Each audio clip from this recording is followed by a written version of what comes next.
To all you Berhalter haters out there, just sheathe those knives for now. Don't worry. Fear not. You are going to get an opportunity because summer is coming.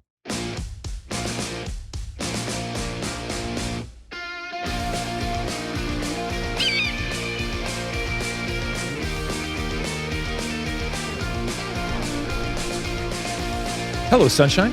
I'm Alexi, Lalas, and welcome to the State of the Union podcast, where we look at the beautiful game on and off the field through the lens of red, white, and blue-colored glasses. This show will be talking a U.S. men's national team recap, the fallacy of form, never Greggers, Brazil rebirth, the chant Nickelodeon, the German swoosh, punk soccer, and so much more. But first, joining as always, my friend, my colleague, my guiding light, David Mosse, a soccer savant and a Fox soccer researcher and writer extraordinaire. Mosse, how are you doing on this Monday, March 25th in the year 2024? I'm doing well. It's good to be back in the studio. It is good to be back in the studio, and we have cause for celebration. We come at you here Monday morning, the day after yet another victory when it comes to U.S. and Mexico. We'll get to that in a second, but first, did you watch anything, my friend? For the last week, my life has been a documentary orgy. Ooh, okay. I finished The Bomb in the Cold War, which I thought was sensational. I then watched that Flamengo Fire documentary, Ninho do Urubu. And I also watched The Octopus Murders.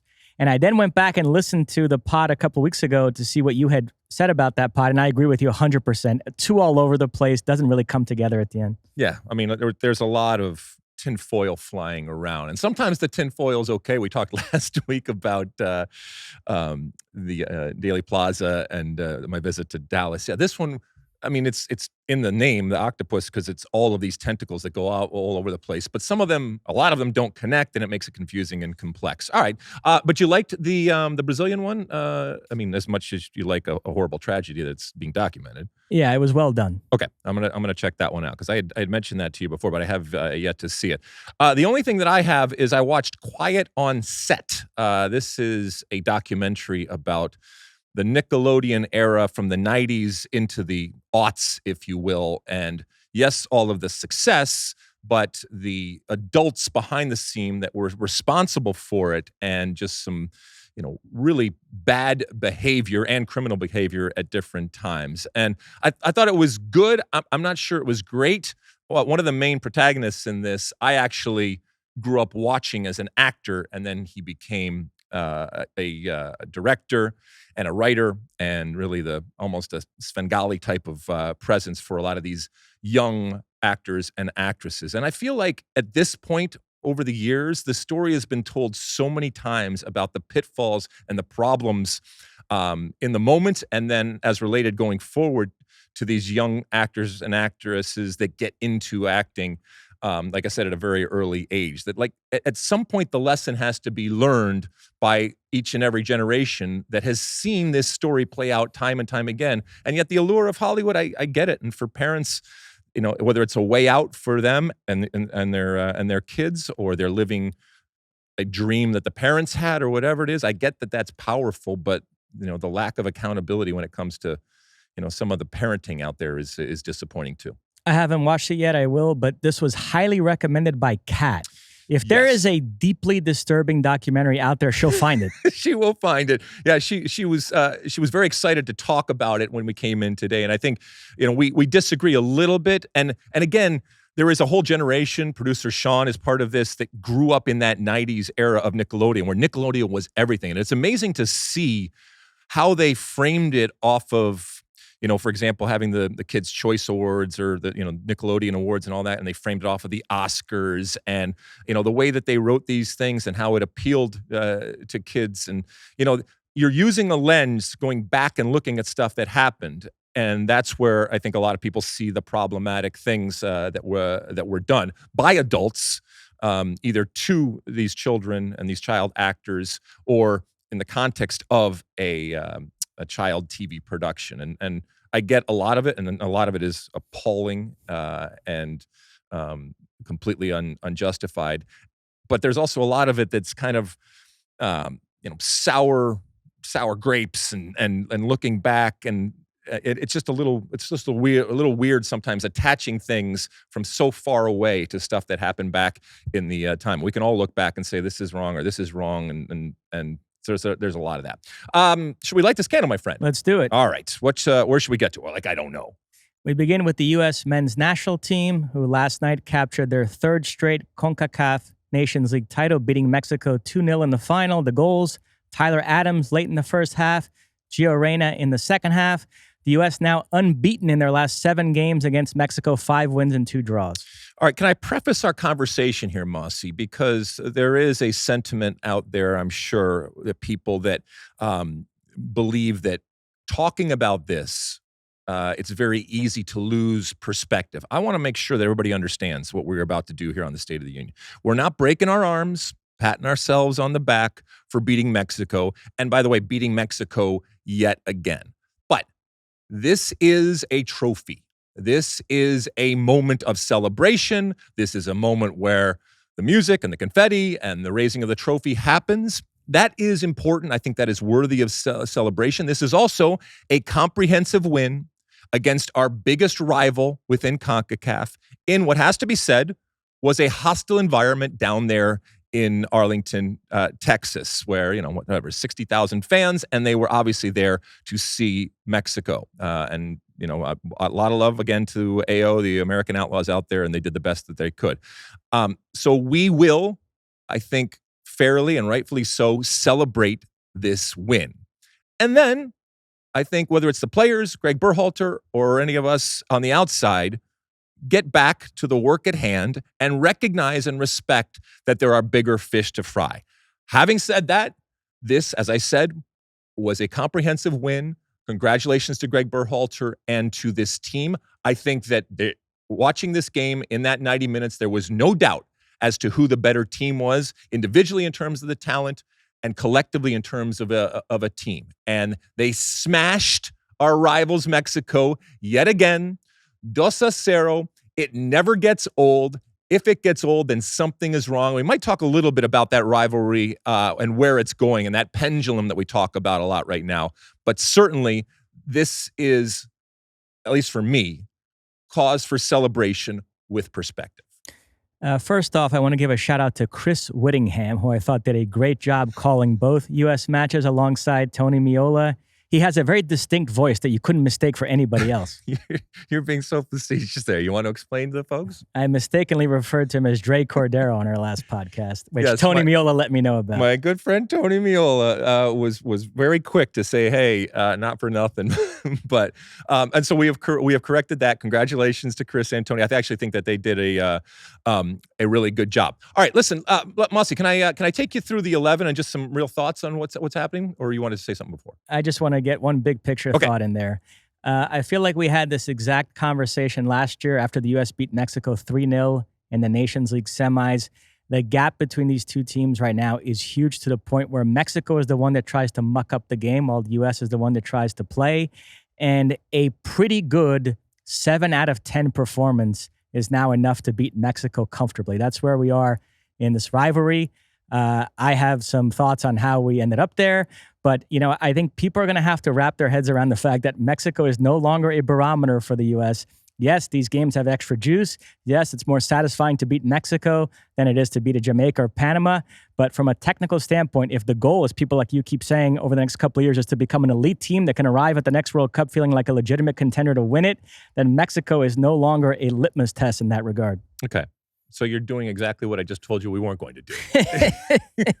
You're such a grouch. And again, it doesn't mean that you're being delusional or Pollyanna in the way that we're talking about it to celebrate this win. All right, when I go through the 11, Matt Turner, I think reestablished himself as the number one, but to your point, was not tested a whole lot and obviously let in a goal in the first 7 seconds. And as you mentioned in a previous pod, there were some shaky moments, especially with him playing out of the back. But again, this is a guy who is not playing. We'll get into that in a second. Sergiño Dest comes back into the fold in that right back position. I think Sergiño Dest approached this game as an opportunity to create as much content for the gram as possible, because the stuff that he was doing was wonderful, and it was beautiful, and it was audacious, and it was great to see. And from a viral perspective, I'm sure that his Instagram feed is now full of moments. It is a roller coaster with him, though, because defensively, some of the lapses, that play in the second half where he let Henry Martin push him off the ball in the box and get a shot off, I mean, that can't happen.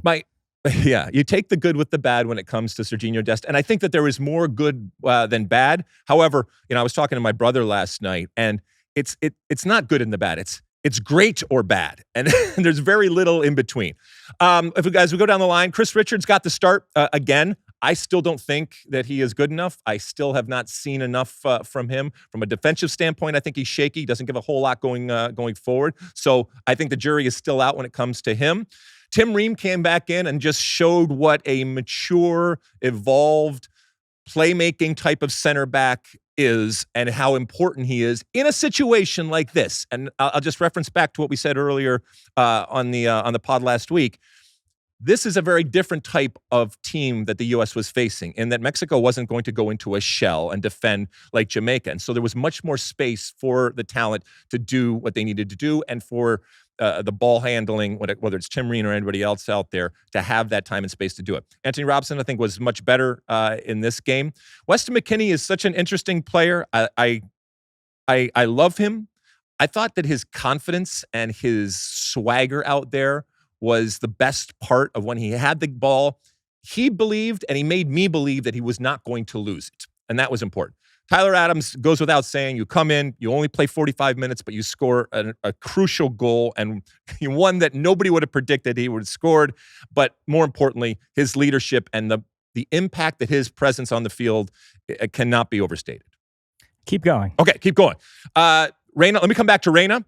I did not think that Timmy Weah had a good window. I did not think that Yunus Musa, who, by the way, didn't start, had a good window, and maybe there are extenuating circumstances when it comes to Ramadan and the fasting and all that.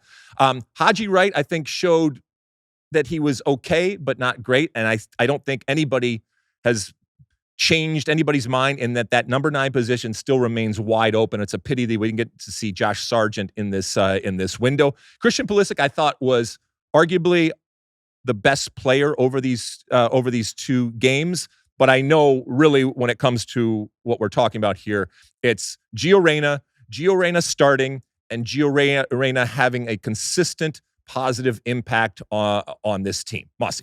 And doing it in front of his parents who were in attendance. That was great. That was great TV work for the camera to go and show Claudio and Danielle up there in the stands, given all of the drama and what has played out over the last year and a half. All right, 2 big picture thoughts on the starting lineup. Haji Wright's trajectory is fascinating to me. The guy barely plays in the lead up to the World Cup and then ends up going to Qatar and being on the field for the most pivotal moments of that campaign. Then he seemingly drops out of the picture again. He wasn't in the original squad for these games, which contained 3 center forwards. He was not one of them, but he ends up starting the final against Mexico. And I do think Balogun has run out of rope as far as being the default starter. Now, he's obviously still in the mix. I think he's the most talented player in that mix, so my money is on him reemerging as a starter. But I do think it was notable that in a final against Mexico, Balogun and Pepe both available, neither one started. Haji Wright did. So to your point, that center forward position is wide open. Again, the next games for the U.S. are against Colombia and Brazil right before the Copa America. I have no idea who's going to start up front in those games. Do you think that had Haji Wright not come on and scored those 2 goals against Jamaica, that he would have been starting this game? No, I think that's what got him in the starting lineup. Okay.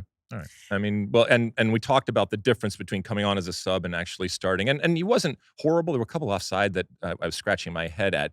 But, yeah, just go back to what you said. It's still wide open right now. And then my second big picture point is, we've been talking about it. The U.S. has 6 starters for 5 positions, those 2 wing positions and the 3 in the midfield. Adams, McKennie, Musa, Reyna, Pulisic, Weah. And there was going to come a day when everybody was going to be available and it was going to be an important match and someone was going to be the odd man out, and it was Musa.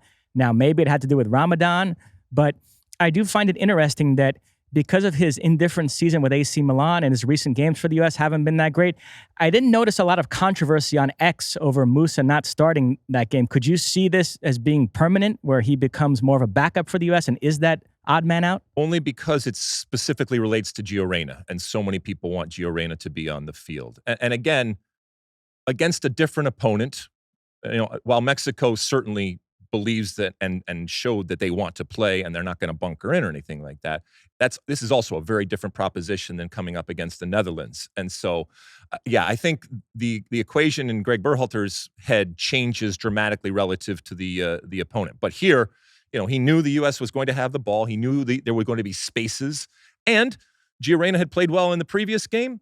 And so starting him, I think made sense, especially given the fact that Mosse had not played well. And the fact that Adams had 45 minutes in him and Gregg Berhalter opted to go with him in the first half rather than the second half to kind of set the tone is interesting.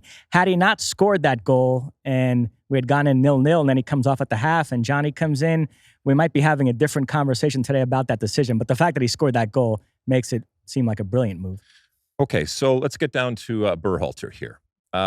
You were really, really good in our spaces, and if you didn't listen to it, it's in your feed, talking about the negativity and the criticism it's a harsh word, but the hate relative to Gregg Berhalter, and that there are the never Greggers out there.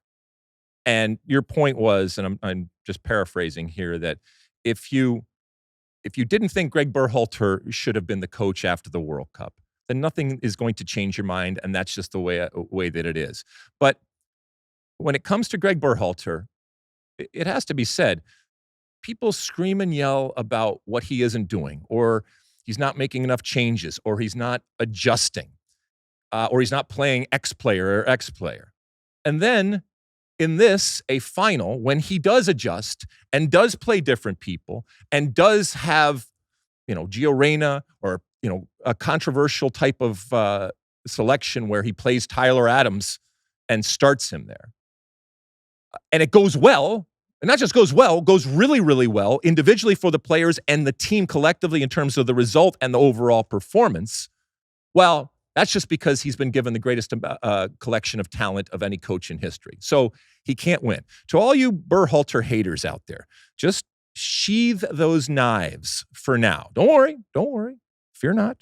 You are going to get an opportunity because summer is coming, all right? Another chance for you to plunge those knives deep into Gregg Berhalter and bathe in that Schadenfreude is going to come soon enough. But until then, as I mentioned at the top of the show, just relax and enjoy another win over Mexico. Because as I said, it never, ever gets old. And again, we are approaching this with perspective. But even in the post-game show, the way that it was framed was, okay, yeah, but this is just Mexico. Okay, yeah, but Gregg Berhalter really didn't do anything.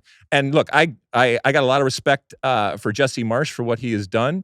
And he wasn't the only one, but a lot of people in particular were pointing out the way that Gio Reyna was playing and dropping deep to get the ball. And whether that was a tactical decision or whether that was just the flow of the game. Well, first off, if you ever kick the ball, and certainly Jesse Marsch and everybody else on that panel and around the world, I'm assuming you've kicked the ball at some point. You've been in a game where a center midfielder, a creative type, has wanted to get the ball. Now, it does drive me crazy when midfielders come back and take the ball off of center back's feet, but I understand why they do it. They want to get on the ball. They want to be involved. And they are in there to run the show. And Gio Reyna was in there to run the show. But I just thought it was kind of nitpicking, and I didn't think it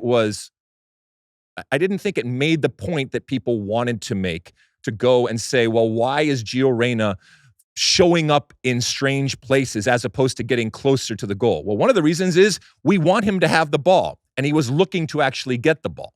Mosse. And again, on Gregg Berhalter, you can either live in the world as it is or the world that you think it should be. And the world as it is that Matt Crocker really likes Gregg Berhalter, clearly, and thinks he did a good job in the last cycle, which is why he rehired him. And the players really like Gregg Berhalter. You saw what Yunus Musa said before these games. You saw what Tyler Adams said after the game last night, lavishing praise on Berhalter. So clearly the threshold of how much it's going to take for him to lose his job is higher than fans on X think it should be. You and I have talked about it. I think it would take a catastrophic Copa America campaign, an embarrassing group stage exit. If he gets out of that group, which does contain Panama and Bolivia, and whatever happens in a knockout stage, I think he's fine and he'll keep going after that. So fans just better reconcile themselves to that. Can I read you a little quote from Gregg Berhalter? Doug McIntyre put this out here on X when Gregg Berhalter was asked, Tyler Adams was asked about Gregg Berhalter. And I'm not going to read the whole thing, but Tyler Adams talking about Gregg Berhalter, he's doing more for us as a country in developing us as young players than people see, obviously, on the field. It's not easy to come into camp and have 2 days to train. Some guys played 90 minutes and get in the day before the game and have to play again. So this camp was a success. And I think we need to continue to have more moments like this. To your point, and then he also said, what are you as fans or press judging him off of? You know what I mean? ? We continue to win in certain situations. Our first World Cup experience was a positive in a lot of people's minds.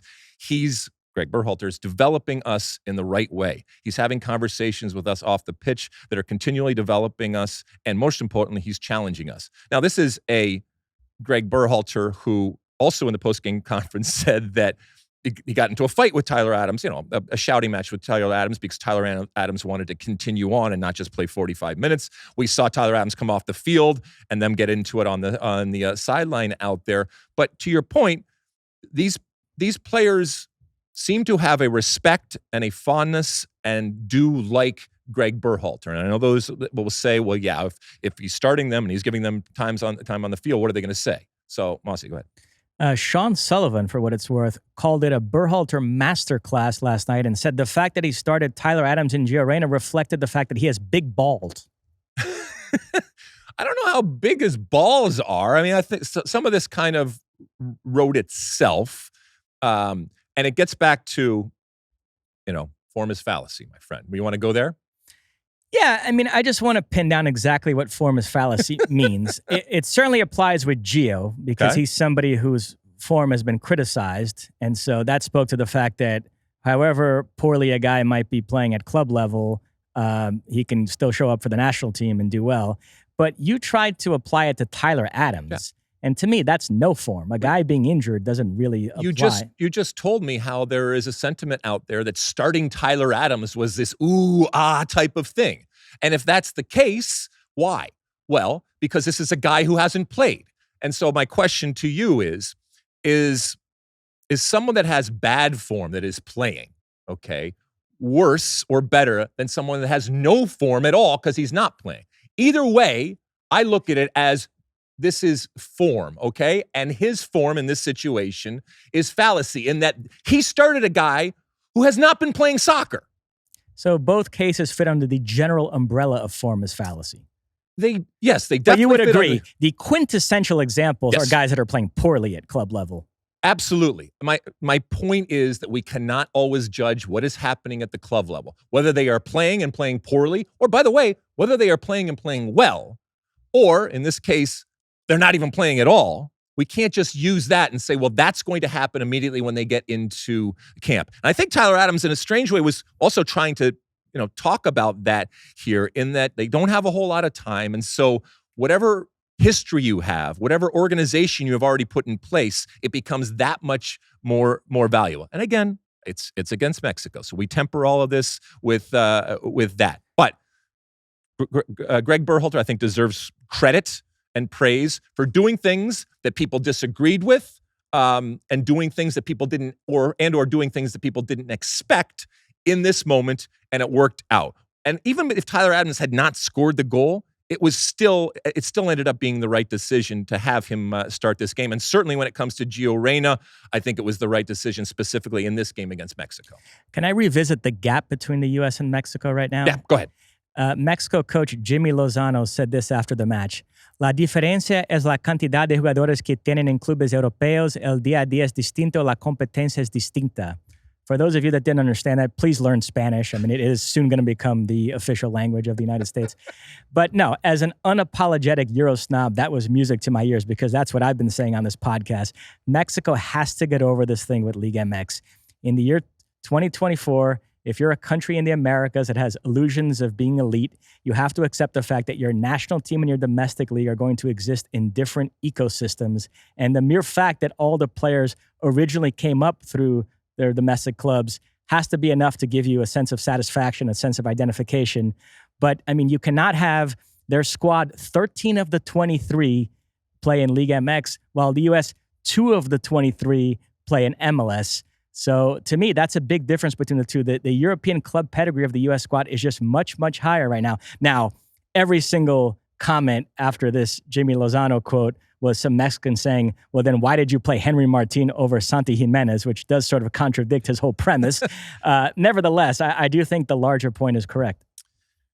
I mean, there's a part of me, the competitive American part of me, that enjoys the meltdown of what is happening here and the introspection and the doubt that it's not just creeping in. It's in full-fledged form right now when it comes to what the national team and what El Tri is. Yeah, there's just too many Mexican players who are in Liga MX right now who should be in Europe, either because they never went or they went and came back. We see it when we cover the CONCACAF Champions Cup. I'm always watching these games and seeing players and like, oh, wow, he's back in Liga MX. I thought that guy was in Europe. And for me, it's a problem for them. Now, another issue for Mexico is the embarrassing behavior of their fans. Should we go there next? Yes. Because this game had to be stopped a couple of times late because of those homophobic chants, which set off all sorts of debate on X. I saw you chiming in on whether that's the best way to handle this. So what say you? Yeah, I mean, this is unfortunately an evergreen type of problem that we are dealing with. And, you know, as I said on X, I don't know what the answer is. But it does seem, and we saw it again last night, that stopping the game for these 5-minute punishments actually rewards the bad behavior of the crowd by giving them a power over what happens on the field. I also think a couple of things need to be said when it comes to this situation. One, these are Americans. These are fellow Americans that are chanting, all right? Two, and I think this just applies to all cultures, cultures don't like to be told by others what is or isn't appropriate or what they can or cannot do or say. Three, people feel comfortable in this crowd-like situation doing things that they would never do alone. And the punishments that I see in terms of the opinions and suggestions out there as to what should be done, most of it involves punishing the team. Most of it involves punishing the players and the federation. I don't think that that solves anything. If you notice, when this started to happen was when it was clear that it was not going well for Mexico. And I do think that this power that you give the fans in this moment can be incredibly intoxicating. And the result actually becomes inconsequential. So it's part of me says, you know what? And we're going to talk a little bit later here about actual physical violence. And I'm not discounting the importance and the value and the potential pain and hurt that words can cause. But in this instance, it's words. And part of me says, you know what? Do you just ignore it and go on? This is a game played in the United States. We as Americans certainly have the right to police a game, whether it's actions or words in this case, as we see fit. But I don't know, Mosse, how this gets sorted out without punishing the very people, in this case, players and teams, that have nothing to do with it on the field. And I don't want that. I think this rivalry is important. I think it adds to the game. I want Mexico being involved in tournaments, whether it's a Gold Cup, whether it's Nations League, whether it's this summer in Copa America, and certainly when it comes to 26 in the World Cup. And by the way, co-hosting it with us. But I don't see how this changes by doing the things that they're doing right now. Yeah, it's a tough situation because, to your point, Mexico is such a moneymaker that banning them from tournaments is just not going to happen. No, exactly. Yeah, and that gets back to a thing. Had this game been played in the Azteca, we years ago we lost a Gold Cup in Azteca, and it's a very, even though this is an away game, we talk about the crowd there. There's also a very different component if and when games are played in Mexico. And so while you just got done crushing and poo-pooing this version of El Tri right now, and as good as I do think the U.S. is and how much better they are, if the U.S. had gone down and played this game in Azteca or in Guadalajara and lost, I don't think that would have been out of the realm of possibility. But to your point, this is an ATM machine for a lot of teams, not just Mexican teams and not just national teams. Where should we go now, my friend? Well, I'll just say we have an Ask Alexi question about beer getting thrown at you, and your one for the road is on this rivalry. So we'll revisit U.S.-Mexico a couple of times. Yeah. But we had some other international action. The field for the Copa America is set. The last two teams qualified on Saturday. Canada beat TNT 2-0. Laren and Schaffelberg with the goals. So they slot into a group with Argentina, Chile, and Peru, and they will face Argentina in the opening match of the tournament June 20th in Atlanta. Good luck with that, our friends to the Great White North. But it's a better tournament having Canada in it. Canada is going through a really interesting time. The highest of highs, finally qualifying again for the Men's World Cup, and yet on and off the field, all sorts of problems right now. And at a point where it should all be wonderful and exciting, and there should be incredible growth, and there should be incredible focus leading up to 2026, I feel like, unlike the U.S., Canada has taken 2026 and made it an albatross around their neck and decided to go the completely opposite way. It's very, very difficult. We talk so much about, this signpost and this ramp up to 2026. And yet Canada, man, so let's hope they turn things around from a competitive standpoint on the field, and maybe that starts this summer. And then Costa Rica beat Honduras 3-1. Both those matches, by the way, were at Toyota Stadium in Frisco, Texas. The Ticos slot into a group with Brazil, Colombia, and Paraguay. Their opening match will be against Brazil at SoFi. Yeah, I was a little disappointed in Honduras because we've talked over the last couple of years of what Costa Rica isn't, and really kind of long in the teeth and a pale type of version relative to previous Costa Rican teams that we've seen. But they got the job done, like you said, came back, and we'll see if a new version of Costa Rica shows up this summer and beyond. Speaking of Brazil, we had a couple of glamour friendlies on Saturday. Brazil beat England 1-0 at Wembley live on Fox. Dorival Jr. with a victorious debut on the Brazil bench. 17-year-old Endrick came on and scored a late winner. Brazil play tomorrow against Spain at the Bernabeu. You're not going to get me to drop any big Brazil takes before that match. So we'll see how that goes. You're holding you're keeping your powder dry for that. On Wednesday, when we wrap up this window, we can really get into Brazil. I will say, though, I was pleasantly surprised. Maybe the sky isn't falling completely. Okay, just so people have context, I want to read you a little paragraph. The great David Mosse does so much wonderful work behind the scenes to make us look even halfway intelligent. And I just want to read you part of his research notes that he had sent out before the game. Quote, "Between the shortcomings of the talent pool, ineptitude of coaching, incompetence of the federation, and inanity of the media, this is the worst I've ever felt about the Brazilian national team. Brazil is in dire need of a DOS reboot, but lacks the intellectual capacity to confront its current problems." End quote. David Mosse. Now, this is before the Brazil game. Never has such a personal and biased type of writing been made in what ostensibly is a research pack. I love it. I love it so much because you could just feel your passion and your angst when it comes to this team now. They go out, and as we said before, even with all of this, they find a way to beat England. Now, having watched the game and done the game on Fox, it wasn't a smash and grab. It wasn't a, oh my goodness, the soccer guys just happened to smile on Brazil. I thought that defensively they were sound. I thought that they created multiple opportunities. And this is against, one of the elites of the world. So Mosse, is this just covering up cracks in the same way that we talk about perspective? Do we need to have perspective in this game because it's still just a friendly? Well, I think my big picture narratives about Brazil remain. You look at that lineup, the names don't pop. Brazil don't have the high-end talent they used to, which is going to make it exceedingly tougher to win World Cups. But I always said the coaching situation was exacerbating the problem.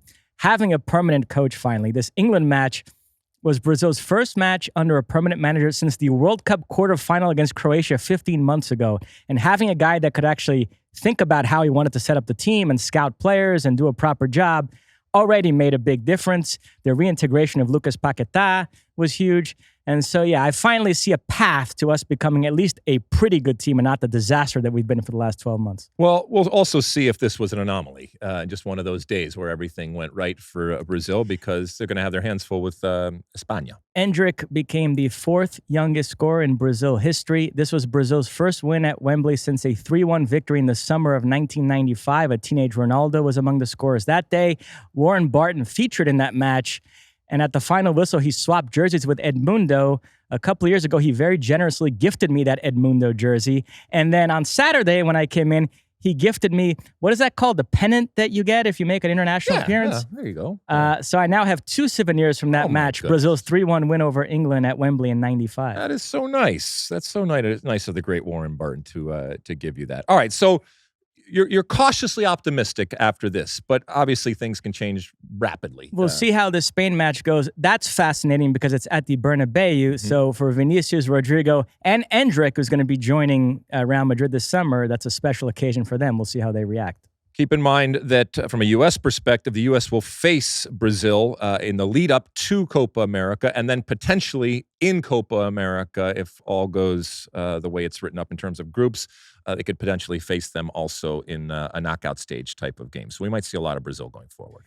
Also on Saturday, Germany played France off the field in Lyon. They won 2-0. Wirtz in the opening minute and then Havertz early in the second half. The Wirtz opening goal, minute? The Wirtz goal assisted by Toni Kroos, who came out of international retirement. You've been bullish on Germany despite their recent struggles. You say it's still Germany. They're at home this summer for the Euros. And so count out Germany at your own peril, and you're looking pretty smart, my friend. Yeah, when we were on air over the weekend, we were talking big picture in the summer that's coming, and I was going through some of the big storylines that I was interested to follow. One of them was Germany. You mentioned reboot and type of thing. Well, maybe a resurrection of Germany, and this does nothing to dampen my spirits or my belief in that they can do good things. And it did it against what a lot of people feel is the best team in the world in France, arguably.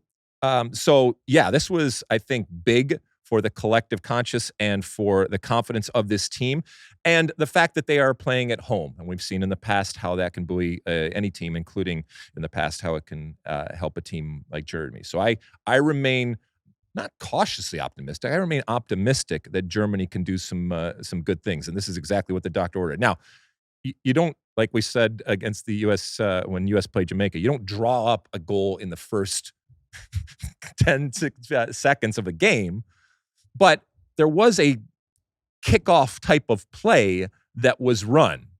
And I guess in that sense, you have to give Germany credit for right off the bat seeing some sort of vulnerability, and then obviously you hit a shot that you're 100 times probably not going to be able to hit. So congratulations to Germany. Let's hope there is more of this from my perspective going through this summer, because like I said, I think Germany in Germany is going to be a story in and of itself. If I ask you right now, Germany or England, who has a better chance to win the Euros this summer? Oh, The God. conventional wisdom is that France and England are the co-favorites, Yeah. head and shoulders above the rest. But I feel like you Again, put Germany right in Germany. If it's Germany playing against England in Germany in the Euros, oh, man, I'm taking Germany. You know, and I know it's real early days, but right now, yeah, you're safe money given the talent. And I don't think that the England result against Brazil is necessarily indicative of, oh gosh, these are cracks and this is a big problem. They were missing a bunch of players. They got plenty of talent. I'm not worried about England going forward. They are going to be, and rightfully so, one of the favorites when it comes to this summer and 26 for that matter. Absolutely. I totally agree. Now, Germany made some news off the field. Sean Sullivan called this shocking news in the rundown. Germany switching from Adidas to Nike. They've been an Adidas team for decades. So people in the apparel world were floored by this. You can't seem to fathom why this would be interesting to anybody. Not a big apparel guy. Just put a shirt and shorts on and go out and play. And that's as much as I think about that. All right. Well, there's a lot of people that, don't share your views when it comes to the aesthetic and jerseys, kits, whatever you want to call them out there. And when you look at it historically, I think that this is interesting because you're with an apparel company in not just a business capacity. I mean, you are intertwined when it comes to Adidas and the German national team for 70 years. So something dramatic has to happen to sever that relationship. And so after 26, they will go with Nike for, like I said, somebody different for the first time in 7 decades. I just think that is amazing because when you think of Germany and when you think of German athletics, it is intertwined and always has been historically with Adidas as a company, and it is obviously been associated with German teams, with German players for so long that it's going to be a little strange to see Nike. But, they probably paid them a whole lot of money and, times change. So we'll see ultimately what it looks like. But as far as Adidas goes, you only got a couple more years. And who knows, maybe this summer, a championship, and then who knows what happens in 2026. The only sports apparel deal I care about is Michigan's association with the Jordan brand, which means that Michael Jordan goes to our games now. He was there for the national championship game in football, so that was pretty cool. I mean, your Brazil team, it's just variations on yellow or blue, right? For people that care about this, Brazil just launched a new kit with the crest in the middle and the 5 stars directly above. How do you feel about that? I wish the U.S. had done the same because as great as the result was yesterday against Mexico, I thought that the white jerseys were boring and plain and were an unused piece of real estate that I just wanted a big American flag or a big crest right down the middle of it. So not happy with those white ones. I like the shorts. I thought the shorts were good, but I didn't like the white shirts. Where should we go now? Last thing in this beefy opening segment, we found out the groups for the Olympics for the U.S. men and women. The men are in a group with host France, New Zealand, and then either Guinea or an Asian team. We don't know that yet. The big news with France, Real Madrid put out a statement saying they will not be releasing any players for the Olympics, which impacts Tchouaméni, Camavinga, and we all think Mbappe, who presumably will join Real Madrid this summer. So the U.S. could catch a break there. Yeah, and so they are not required to release anything because they're not official FIFA. It's not an official FIFA tournament. However, the pull of playing in the Olympics for all players, and I would think also in your own country when it comes to Mbappe or something like that would be great. But if you just kind of blanket and say, no, that's not going to happen, it takes a lot of the speculation off. Keep in mind that you get 3 overage players that are over the age of 23 at the time of the Olympics. So we will see that play out from a U.S. perspective also. And it'll be interesting to see who the U.S. feels is mature and good enough to be one of those 3 players. Back in the day, back in the 1900s, I was actually in the 96 Olympics, one of the 3 overage players.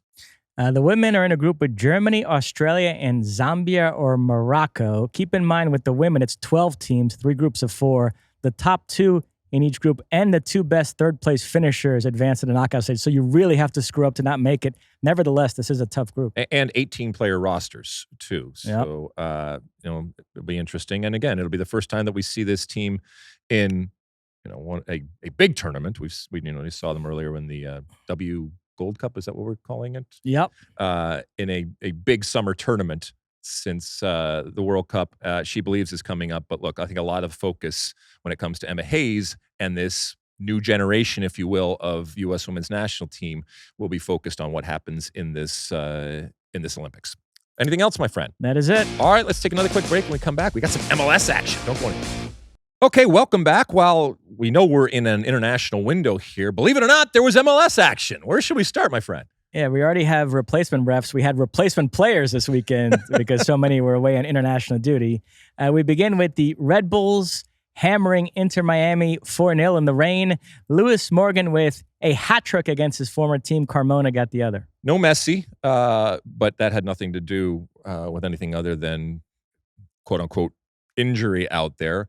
But we had just gotten done saying that Miami had learned how to play without Messi and believe in themselves without Messi. This was, from start to finish, a complete, rainstorm. It just did not stop. But that didn't stop the Red Bulls. They looked awesome, and they came out and they smashed Miami. We were just talking about aesthetics and everything like that. The red and the pink, why couldn't somebody wear white out there or something to offset it? Because it was distracting. But Red Bulls don't care. Big win and big statement win for New York. Cincinnati 1-0 over NYCFC. Reigning league MVP Lucho Acosta with a sensational goal. I mean, the dude he's so good, and his wonderful low center of gravity and the quickness, and then his ability to think about things and get into get out of difficult situations and to put people in. 60 goals, 80 assists for him. 7th player in league history to do so for Lucho Acosta. So big win. And as good as the red side of MLS is when it comes to Red Bull, still struggles when it comes to the blue side with NYCFC. Charlotte 2-0 over Columbus. Westwood and Ajimang with the goals late. This match was a refereeing apocalypse. Derek Jones got a bogus red card. Charlotte were gifted a ludicrous penalty, which they skied. Cucho had a goal weirdly called back. So the Crew really had a gripe here. And this game came days after Tom Bogert wrote a piece about how players and coaches around the league are reaching their breaking point with the replacement ref. So this did not help. All right, so give them the money that they want, right? I will say when it comes to the adding of time, it confuses me when people get angry about that you are actually being given the soccer that you paid for, the soccer that you come for, as opposed to people rolling around on the field, people wasting time, or the ball actually not in play. What else, Mosse? The Galaxy with an incredible come-from-behind win over SKC. Radoya and Agada had given SKC a 2-0 lead, but then Zavaleta made it 2-1. Jovalic 2-2, assisted by Ricky Puig. And then Delgado, a goal that stood up after a VAR review. So the Galaxy take it 3-2. Remember a few years ago when we interviewed Jovalic, and he just had that money quote. I remember him being next to Rob Stone and just seeing Rob Stone's face light up. It was after a game, and we were at I guess what it'd be called Dignity Health now. And he basically said, "I am the future." And he was believing in himself, but also, a premonition, if you will. And he is on fire right now. And this LA Galaxy team is back in terms of being relevant and in terms of, I don't know if say dominant yet, but again, shame on SKC for letting this one get away from them, but well done, Greg Vanney and company, for coming back. Jovalic, joint top scorer in the league with 5 goals. A lot of people question with Chicharito leaving, the Galaxy not going out and signing a big-name center forward, but they trusted him, and so far he's repaying that faith. Every game, right? He scored in. Yep. Good for him. Good for him. All right, let's go to the other side of Los Angeles. Yes, LAFC with a 5-0 demolition of Nashville. Buanga scored twice. Tillman, Oliveira, and Atuesta got the others. They needed this result, and Buanga needed these 2 goals. Yeah, Buanga, he missed a bunch too. I mean, he could have had more, but you just felt that this was both pent up individually when it comes to Buanga, but also pent up from LAFC. And Nashville was the one that took the brunt as it just exploded out, and it got away from Nashville early on, and it was never even close. So this is the type of LAFC that a lot of people were predicting they would see, and if rumors are to be believed, they could possibly get much better. I guess, I mean, Giroud is good. Is he great? Well, let me set that up. Okay. So they already have the reigning Golden Boot winner, Buanga, and if rumors are to be believed, they're going to be adding some goal scoring in the summer. Fabrizio Romano reporting today they are the favorites to land Olivier Giroud, which would mean they would have France's all-time caps leader, Hugo Lloris, and France's all-time leading scorer, Olivier Giroud. Giroud right now playing alongside Christian Pulisic at AC Milan. He's 37, turns 38 in September, but still playing at a high level, so that would be an interesting pickup. LAFC. The French connection. Off we go. All right, I'm here for it. Anything else, Mosse? That is it. All right, another quick break. When we come back, it's time for Ask Alexi. Okay, welcome back. It's time for Ask Alexi, that part of the show where you send in your questions, comments, and concerns. Please use that hashtag Ask Alexi on all the social media platforms. And keep in mind that on social media, our handle is SOTU with Alexi, or you can call into our State of the Union podcast hotline, which is 657-549-2297, 657-549-2297. Mosse, what do the folks want to know this episode? First up, a question on X. Santiago Almeida asks, why doesn't MLS play Copa Libertadores or Copa Sudamericana? Ooh, interesting. Well, I want to get your take, but before I do that, we were talking earlier about the pendulum swinging and the U.S. being so dominant in CONCACAF right now, and it got me thinking about, we talk about college athletics and college football and teams just going to different conferences and trading up or whatever. If the U.S., to your point, wanted to play more consistently against better and elite opposition, it would make sense for them to, pull off and maybe join something like CONMEBOL. And I guess the same applies for MLS teams in terms of the quality that they would face, but I'm not sure if it's feasible. And in doing so, you are letting down your members and obviously your confederation and your area of the world, and you're trading up. Absolutely. This chatter is in the air. We have the Copa America this summer with CONMEBOL and CONCACAF teams. I saw some chatter last night about perhaps a CONMEBOL CONCACAF Nations League, and the conversation is taking place at club level as well. Keep in mind, at some point this year, they want to have this Copa Interamericana. I'm not sure the dates yet, but it's a Final Four with the Leagues Cup winner, CCC winner, and then the Libertadores and Copa Sudamericana winner. So the matchups would be Fluminense and Inter Miami, León, and LDU Quito, and then the winners would square off and kind of a fun Final Four. So that would be sort of the first step towards that. And yeah, the tricky thing is finding space in the calendar. What would that mean for MLS teams' involvement in CONCACAF competitions? Would it diminish those competitions too much? So you have to balance all that out. But generally speaking, I would love to see it. I think it'd be a positive. If it's just to give some perspective, UEFA, if I have this correct, is 55 full members.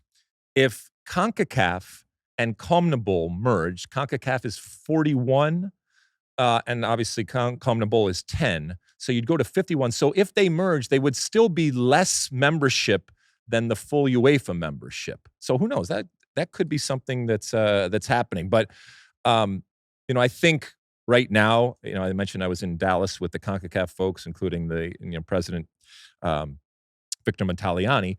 His job and CONCACAF's job is to do what's right for all of their membership and to grow CONCACAF, not to grow CONMEBOL. Now, they're using CONMEBOL to help grow, but it would be really interesting if both of these confederations came together and created a super federation or a super confederation here.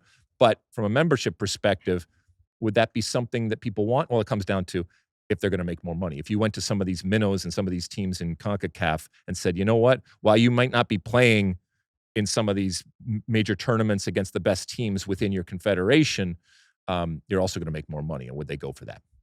Another question on X at New Kids World Cup asks, honestly curious what it's like to play after getting beer thrown on you, assuming it's beer and not ...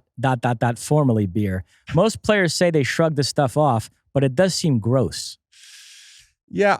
So, when you play for the U.S. men's national team, if you play for any length of period, you very quickly learn and accept that, when you go, well, first off, when you go to certain markets, and especially when you play against a team like Mexico in the U.S., you're playing an away game at home.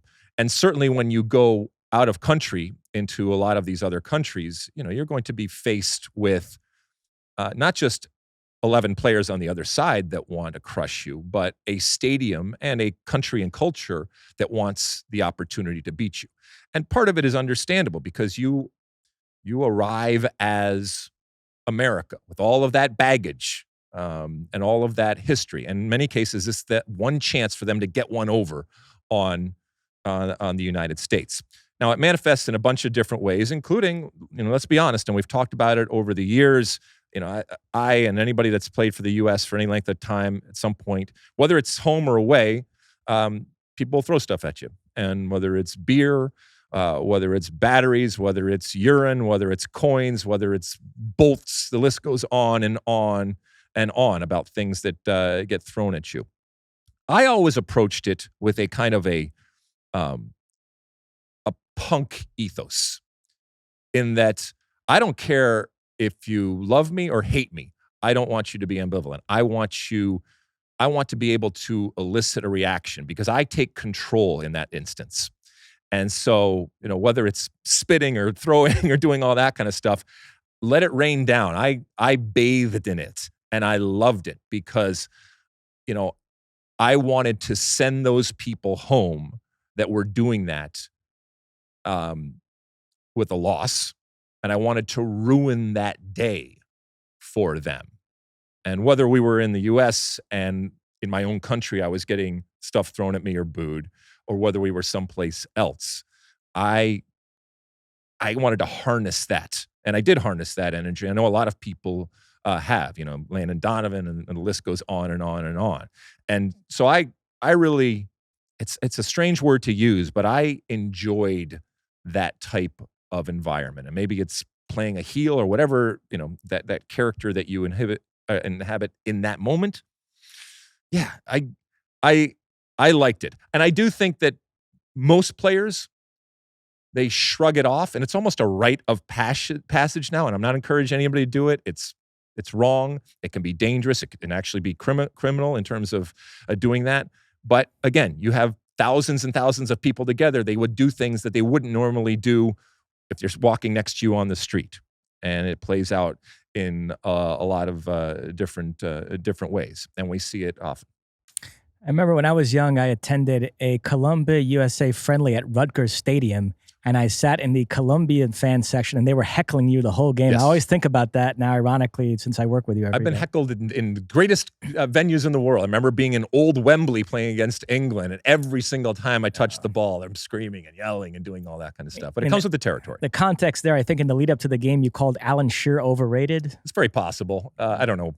It's, again, it's the previous century. Speaking of, problems and altercations, can I get a shout out to a U.S. fan that was and there weren't many of them, but a shout out to a U.S. fan who was at the game this weekend. I mean, this guy took it for the team, as you can see there. So not only did he get what I think amounts to 7 stitches, bloodied all over the place, but that blood spilled onto, if you can see this, and if you're watching, and if you can, I'll describe it to you, a glorious, glorious uniform, kit, jersey, whatever you want to call it. It is the 94 denim that this young man was wearing when he was hit by whatever he was hit by. Blood pouring down all over his face. He took it for the team. He took it for the United States, and I salute him. And as a 94er, if you will, I think I am confident in saying that you are now part of this fraternity. We are, making you part of the 1994 team for what you had to go through. And people said, well, he messed up his shirt. No, this is now something to be to be valued even more so. A 94 denim shirt that now has the blood of an American that will always be there and will mean that you went to that. You not only saw the U.S. beat our major rival in Mexico, but you bled. You bled for this team and you bled for this country. So congratulations, and I salute you, your denim jersey, and thank you on behalf of a grateful America. All right, should we take another quick break, my friend? Yep. All right, we'll come back. It's time for my one for the road. Okay, welcome back. It's the end of our show, and at the end of each and every show, I give you my one for the road. And as Mosse alluded to earlier in the show, I wanted to kind of talk about this U.S.-Mexico rivalry, what it is and maybe what it isn't. But I know you had something that you wanted to set this up with. Yeah, I mean, the furor in the internet had just died down from your MLS mid-table comments, and then you hit everybody with U.S.-Mexico is the greatest international soccer rivalry, which is something you've said before. Mm-hmm. Not everybody agrees. Here's Max Brados chiming in on that. We have to retire the debate on whether USA-Mexico is the best rivalry in soccer. It's a special matchup, but the percentage of Americans who care about the sport here disqualifies it. I love Max. I disagree that first off, I disagree that it disqualifies it. You may think that there are others that are better, but I don't think it disqualifies it.